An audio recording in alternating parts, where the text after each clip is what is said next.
Hello everyone. आज हम बात करने वाले हैं कुछ लेटेस्ट न्यूज़ के बारे में।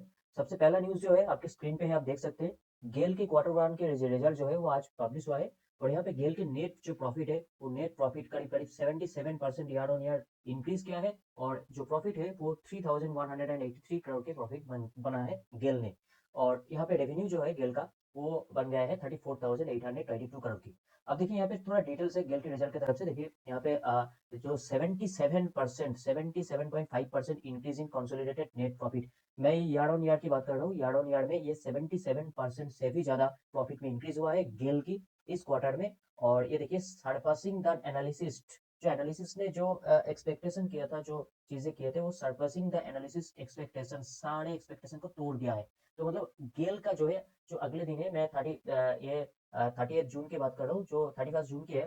तो गेल का आपको नजर रखना चाहिए कि गेल की शेयर कैसे परफॉर्म कर रहे हैं, क्योंकि ये प्रॉफिट जो है ये बहुत धमाकेदार प्रॉफिट हुआ है, धमाकेदार रिजल्ट हुआ है आप कह सकते हैं। ठीक है, उसके बाद देखिए the integrated natural gas company जो net profit for quarter ending, ये जो प्रॉफिट है वो 3183 करोड़ का है। और ये देखिए यहाँ पे नेट प्रॉफिट जो है वो 28.6% ये इंक्रीज हुआ है ईयर ऑन ईयर बेसिस से। मैं जो बात करूँ वो पिछले साल जो जून क्वार्टर में जिस तरीके की प्रॉफिट था उससे 28.6% इस क्वार्टर में इंक्रीज हुआ है। ठीक है, तो ये एक अच्छा रिजल्ट माना जा रहा है। आप देखते हैं, इसमें कोई बाई सेल रिकमेंडेशन नहीं है, आप अपने खुद के एनालिसिस कीजिए, बिजनेस को देखिए, उसके बाद ही आप यहाँ पे जो है इन्वेस्ट कीजिएगा। लेकिन मार्केट पे इसको नजर जरूर रखेंगे फिर अगले दिन के लिए। चलिए फिर अगले जो नेक्स्ट न्यूज है, देखिए गेल का थोड़ा चार्ट हम यहाँ पे देख लेंगे। गेल अभी चल रहा है किस प्राइस पे? देखिए गेल अभी चल रहा है 233 पे। ठीक है, और सबसे बड़ी बात है 233 पे आज इसने यहाँ पे एक रेजिस्टेंस फॉलो किया। यहाँ पे एक बहुत ही बढ़िया तगड़ा रेजिस्टेंस बैठा है, जो कि है 238। इस लेवल को 238 का लेवल है। इस 238 का लेवल अगर तोड़ के ये ऊपर जा सकते हैं तो एक ब्रेकआउट माना जाएगा, नहीं तो गेल जो है अभी रेजिस्टेंस के आसपास ही खड़ा है, जो कि ये 237 के करीब है। यहाँ पे ये रेजिस्टेंस फेस भी किया है आज, और ये ऐसा कैंडल बनाया है। ठीक है, तो 233 का जो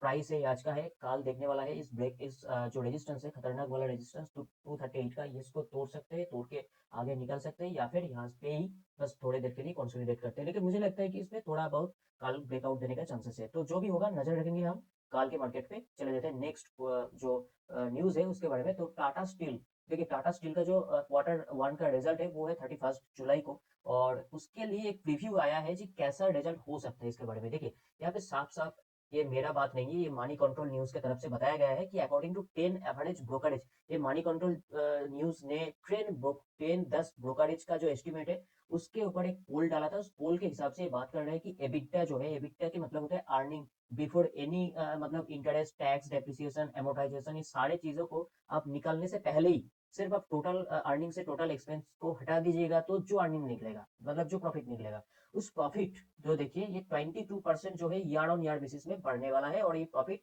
हो सकता है कि 6,318 करोड़ पे पहुंच सकता है। ये 10 ब्रोकरेज के एनालिसिस ने जो एस्टिमेट किया है उसके एक एवरेज मतलब यहाँ पे फिगर माना जाता है कि 6,300 करोड़ के आसपास इसका प्रॉफिट हो सकता है। और ये 22% ईयर ऑन ईयर में इंक्रीज हो सकता है। लेकिन यहाँ पे एक चीज देखिए, क्वार्टर ऑन क्वार्टर बेसिस पे इसका जो अर्निंग है वो थोड़ा सा डिक्लाइन हो सकता है बाई 4%। देखिए 4% के करीब यहाँ पे डिक्लाइन हो सकता है, lead by lower sales volumes in India. India में जो इसका सेल है, आप जानते होंगे कि टाटा स्टील के जो इसका सेल्स है बाहर की कंट्री में भी है, जैसे कि यूके में है, यूएस में है, तो वहां पे तो ठीक ठाक इसका सेल वॉल्यूम ठीक ठाक ही है। लेकिन इंडिया में इसका सेल जो है इस क्वार्टर में थोड़ा गिरा है। इसकी वजह से इसका जो क्वार्टर ऑन क्वार्टर प्रॉफिट है वो एस्टिमेट किया जा रहा है कि 4% करीब गिर सकता है। फिर देखते हैं काल को रिजल्ट निकालने के बाद क्या होता है।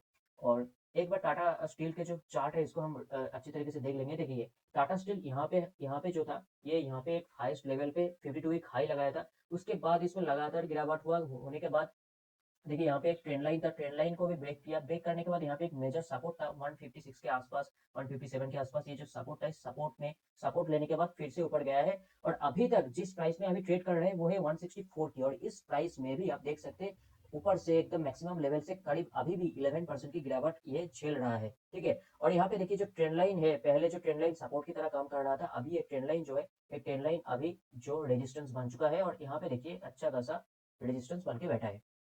और यहाँ पे देखिए इस रेजिस्टेंस को फेस करते हुए इसको ब्रेक करके आगे निकलने के एक संभावना, एक पॉसिबिलिटी तो थी। लेकिन आज के, अगर काल के रिजल्ट अगर इसके खराब हो जाते हैं तो ये हो सकता है कि फिर से थोड़ा इसमें गिरावट आ सकता है। ठीक है, तो देखते हैं कल रिजल्ट कैसा होता है, उसके बाद क्या करते हैं, कल के मार्केट में भी इसका परफॉर्मेंस देखते हैं।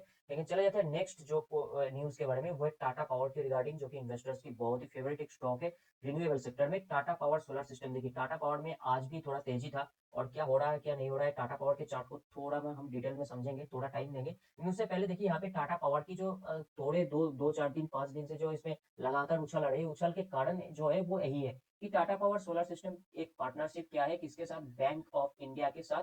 बैंक ऑफ इंडिया के साथ, क्योंकि ये जब बिजनेस करेगा इसके फाइनेंसिंग की जरूरत होगी, और फाइनेंसिंग की जरूरत कौन मिटा सकता है, बैंकों नहीं मिटा सकता है। तो बैंक के साथ इसको पार्टनरशिप करने का मतलब है फाइनेंसिंग रिलेटेड, फाइनेंस रिलेटेड कुछ पार्टनरशिप हुआ होगा। और इस पार्टनरशिप के अंदर अंदर क्या चीजें हुआ था, देखिए सोलर ईवी चार्जिंग स्टेशन, इन सारे चीजों के ऊपर जो फाइनेंसिंग होती है उसके रिगार्डिंग कुछ इन इन लोगों के बीच में पार्टनरशिप जो चीजें थी हुआ है बैंक ऑफ इंडिया के साथ। और इस न्यूज आया था, देखिए कब आया था, ये 26 जुलाई को आया था, और 26 जुलाई 12 बजे करीब मार्केट आवर्स में ही आया था। फ्राइडे की मैं बात कर रहा हूँ, उसके बाद से ही जो है ये स्टॉक ऊपर आता रहा है। इसके आप थोड़ा देखिए, यहाँ पे इसका चार्ट देख लीजिए, थोड़ा डिटेल में चार्ट को हम थोड़ा देखेंगे। देखिए यहाँ पे 26 जुलाई के बाद से, मतलब यहाँ पे देखिए ये जो कैंडल देख रहे हैं आप, ये कैंडल, ये 26 जुलाई के बाद देखिए एक यहाँ पे गैप अप ओपन होता है और ऊपर जाता है। उसके बाद देखिए ये जो अभी है, अभी जिस जगह पे खड़ा है ये 444 पे, ठीक है। आज भी इसमें थोड़ा मतलब इसमें इंक्रीज हुआ है प्राइस में, जो कि है 1.85 रुपीज की, 0.42% की इंक्रीज हुआ है आज भी इसमें। लेकिन इसमें इस उछाल के कारण तो मैंने बता दिया कि बैंक ऑफ इंडिया से जो पार्टनरशिप हुआ था उसकी वजह से हो रहा था। लेकिन यहाँ पे एक चीज आप गौर कीजिए कि यहाँ पे जो है ना प्राइस अभी जिस पॉइंट पे है, कहाँ पे ये तोड़ के आ रहा है नीचे। अब देखिए ये जो प्राइस है ये ना यहाँ पे टच करके नीचे आ रहा है, और यहाँ पे क्यों नीचे आ रहा है कि ये एक सप्लाई जोन बन चुका है, एक रेजिस्टेंस जोन बन चुका है, और इस जोन पे जब जब ये टाटा पावर की प्राइस या कैंडल घुसा है उसके बाद ये नीचे ही आया है। प्राइस सप्लाई जोन या फिर रेजिस्टेंस जोन के मतलब होता है कि यहाँ पे जो है ये सेलर बैठा है, और सेलर क्या करते हैं कि इस जगह पे जब भी प्राइस आता है तो सेल करते हैं और प्राइस थोड़ा नीचे गिर जाता है। तो आज भी वही हुआ है। देखिए यहाँ पे आप देख सकते हैं कि प्राइस जो है इस जगह पे, इस जगह के आसपास आए थे, और उसके बाद ये थोड़ा ऊपर से एक सेलिंग प्रेशर आया और नीचे आया। तो मेरा कहने का मतलब है यहाँ पे सपोर्ट रेजिस्टेंस जो देखा जा रहा है टाटा पावर के अंदर, ये है 449 के आसपास जो है, 449, 452, 460 तक आप कह सकते हैं, 459 तक, 449 से 459 तक ये एक रेजिस्टेंस सप्लाई जोन बन चुका है। यहाँ से बार बार लगातार प्राइस गिर रहा है। अगर ये 460 के ऊपर सस्टेन होता है तब जाकर एक नया ब्रेकआउट, एक फ्रेश ब्रेकआउट आ सकता है टाटा पावर में, उससे पहले तो नहीं। लेकिन अगर नीचे के साइड बताए तो आप यहाँ पे देख सकते हैं एक 428 के एक रेजिस्टेंस बन चुका है। 428 के तगड़ा रेजिस्टेंस एक बार ब्रेक हुआ है, लेकिन उसके बाद फिर से 428 के रेजिस्टेंस के ऊपर है टाटा पावर। तो जब तक 428 के ऊपर है तो ठीक ही है, एक बार अगर किसी वजह से गिरते हैं तो 428 से गिर टच करके ऊपर जा सकता है। लेकिन इसको फेस ब्रेकआउट आने के लिए इसके 460 के ऊपर ट्रेड करना चाहिए, सस्टेन होना चाहिए। ये था टाटा पावर की टोटल चार्ट की बात है। फिर चले जाते हैं नेक्स्ट न्यूज में, आरवीएनएल जो कि है रेलवे विकास निगम लिमिटेड, जो कि रिटेल इन्वेस्टर के बहुत ज्यादा फेवरेट शेयर है। और क्यों ना होगा, ये एक के दिन, हर एक दिन इसका नया नया ऑर्डर मिलते ही जा रहा है, मिलते जा रहा है, इसका खत्म ही नहीं हो रहा है। अब 2 दिन पहले देखिए यहाँ पे इसको जो नया ऑर्डर मिला है, वो उसकी वजह से जो 3% का जंप था, वो जंप हर रोज हो रहा है, ठीक है। यहाँ पे देखिए 739 करोड़ के जो ऑर्डर है, ये इसने इसको मिला है, किसकी तरफ से मिला है आप एक बार देख लीजिए। 2 दिन का पुराना न्यूज है, लेकिन इसकी वजह से आज भी ये दौड़ रहा है। आज तक इसको, इसमें कोई भी गिरावट नहीं आई है एक बार के लिए भी, आज भी इसमें थोड़ा उछाल ही है आप कह सकते हैं। इसका ऑर्डर जो मिला है वो हिमाचल प्रदेश की, जो Himachal Pradesh state electricity board है, HPSEBL, इसके तरफ से इसको 739 करोड़ के ऑर्डर मिला है। और सबसे बड़ी बात क्या है पता है, अब देखिए यहाँ पे जो टोटल कॉन्ट्रैक्ट है शब्द प्रोजेक्ट की अराउंड 739 करोड़, ठीक है, ये तो ठीक है। एंड द एस्टिमेटेड टाइम, ये सबसे ज्यादा इंपॉर्टेंट हो जाता है, एस्टिमेटेड टाइम फॉर कंप्लीशन। ये जो पूरा प्रोजेक्ट है ये कंप्लीट करेगा टाटा पावर कितने महीनों के अंदर, 24 मंथ के अंदर, मतलब 2 साल के अंदर एक पूरा प्रोजेक्ट बनकर तैयार हो जाएगा। ये बड़ी बड़ी चीज है, 4-5 साल की नहीं है, सिर्फ 2 साल की बात है। तो इसमें अच्छा खासा एक मतलब चल रहा है आरवीएनएल, इसलिए। तो चलते हैं नेक्स्ट न्यूज के बारे में।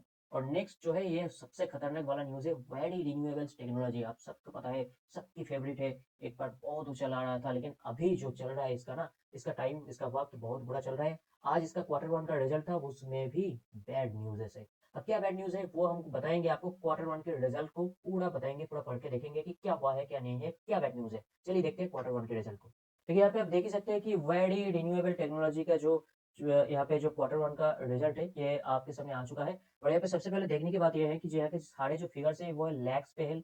और यहाँ पे देखिए ये जो है, ये हमारा Q1 जून क्वार्टर का रिजल्ट है और ये है मार्च क्वार्टर का रिजल्ट और ये है पिछले साल 2023 के जून क्वार्टर का रिजल्ट। तो ये तीनों चीजें हम यहाँ पे देखेंगे। सबसे पहले क्या देखेंगे, देखिए टोटल इनकम इनका क्या है। देखिए इस क्वार्टर में जो जून क्वार्टर है, इस क्वार्टर में इसका इनकम है 23.911 लैक्स। ये जो फिगर है याद रखना। आप देखिए पिछले क्वार्टर में कितना था, पिछले क्वार्टर में 27.5 लैक्स के करीब था, 27,535 लैक्स के करीब था।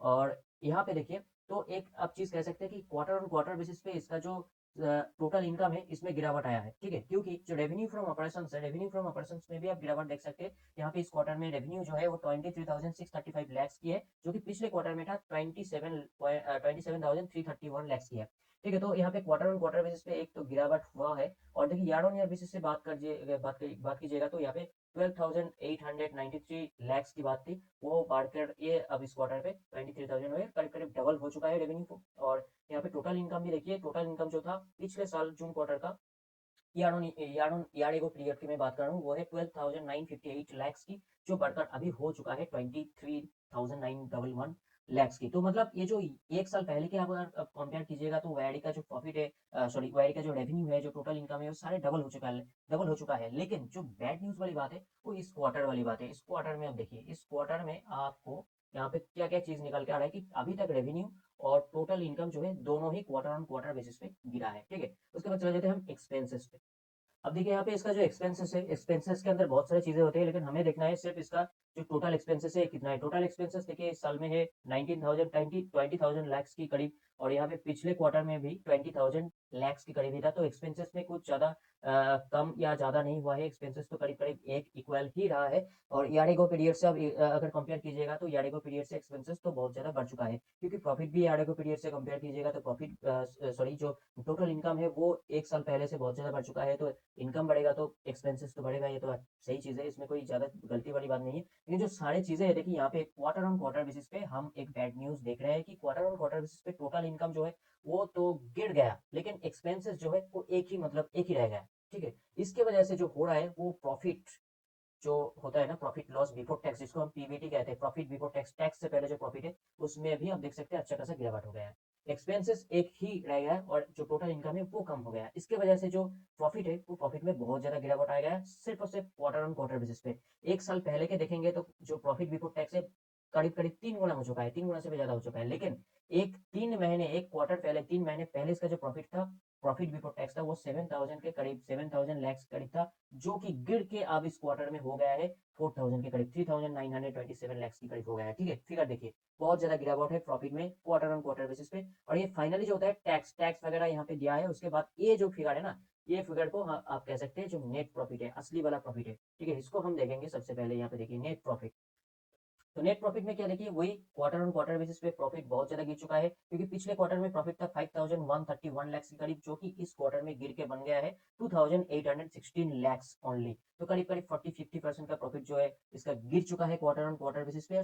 ईयर ऑन ईयर बेसिस पे आप देख सकते हैं कि एक साल पहले इसका 912 लैक्स की जो प्रॉफिट था उससे तो बहुत इंप्रूव कर चुका है, उससे कोई बड़ी बात नहीं है। लेकिन जो क्वार्टर ऑन क्वार्टर बेसिस पे है, ये एक शॉर्ट टाइम सेंटीमेंट खराब कर सकती है। जो गिरावट लगातार हो रहा था वैडी पे, तो उसमें थोड़ा और गिरावट हो सकती है। तो काल को हम लोग देखेंगे कि वैडी में क्या हलचल हो रहा है। तो ये था आज का टोटल न्यूज। अगर आपको अच्छा लगा, ये सारी चीजें आपको अगर ठीक ठाक लगा, कुछ जानकारी मिला, और आगे जाकर ऐसे न्यूज, ऐसे शेयर की जो स्टॉक मार्केट की जो एनालिसिस है ये आपको चाहिए, तो आपको दो चीजें करना होगा, सिर्फ दो चीजें।